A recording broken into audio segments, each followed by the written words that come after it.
안녕하세요. 비뇨기과 전문의 박성훈입니다. 이번 시간에는 이제 제가 주로 하는 팽창 임플란트에 관련된 연구 결과를 하나 말씀드리려고 그래요. 이 연구는 이제 클리블랜드 클리닉에서 이제 연구한 결과인데, 팽창 임플란트 수술 받았던 환자들 중에 기계적 고장으로 재수술했던 환자들에서 그 생체 조직을 일부 뜯어내서 어떤 균이 살고 있는가를 진 스펙트럼을 본 거예요. 유전자 스펙트럼을 본 거예요.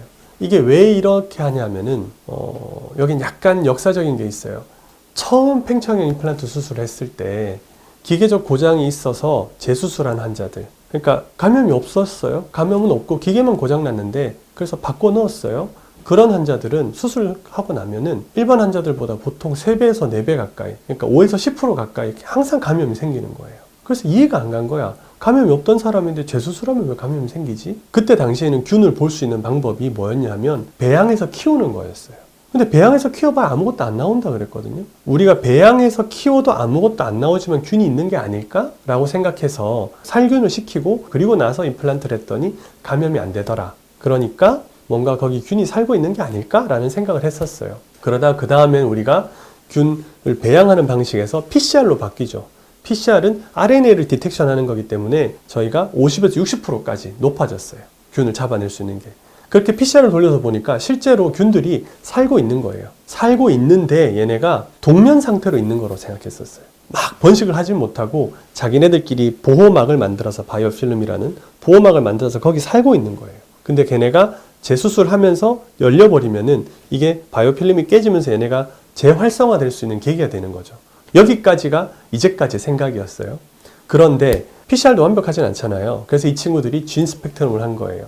PCR이 한 60%라고 하면은 진 스펙트럼은 한 85%, 90% 가까이 균을 잡아낸다고 보시면 돼요. 거의 대부분을 다 잡아내요. 그러니까 진 스펙트럼을 돌리니까 세상에 PCR하고는 다른 5만 가지 균들이 나오는 거예요. 정말. 진짜 다양한 균들이 나오는 거예요. 그러면서 공통적으로 나오는 균들이 있었거든요. 계속. 그러면 이 균들은 다른 나쁜 균들이 활성화되지 못하게 억누르는 균 아니야? 우리 마치 장 속의 유산균처럼 그런 역할을 하는 거 아니야? 이렇게 생각을 하는 거예요. 이럴 수도 있지 않을까라는 얘기가 이번에 처음 나왔어요. 이게 처음이에요. 우리가 여전히도 모르는 거예요. 사실 마이크로바이옴이란 개념도 나오고 지금 여전히도 미생물하고 우리 몸과의 관계에는 아직 미스테리가 많거든요. 더 많이 밝혀져야 될 부분이 많은데 팽창형 임플란트 분야에도 그런 거예요. 그래서 실제로 감염을 막아주는 세균이 있을 수도 있는 거죠. 그래서 이걸 저는 듣고 와, 얘들 진짜 똑똑하다.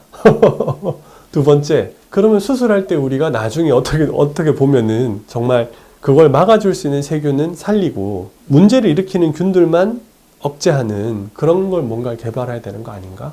그 생각을 하게 되더라고요. 그러면서 건강한 상태일 때 수술하는 것이 결국에 좋은 결과를 나타내겠구나. 그런 이제 생각을 하게 되더라고요. 요약을 해드리면 진 스펙트럼을 보니 감염이 없는 환자에서도 균들이 나오더라. 그리고 그런 균들이 다 나쁜 균이 아닐 수도 있지 않을까 하는 이제 의심이 시작되었다. 그리고 이걸 확인하기 위해서 이제 계속 연구를 하게 될 것이다. 한 5년, 10년 정도 기다려야 되겠지만 되게 재밌는 연구 결과가 나올 수 있을 것 같아요.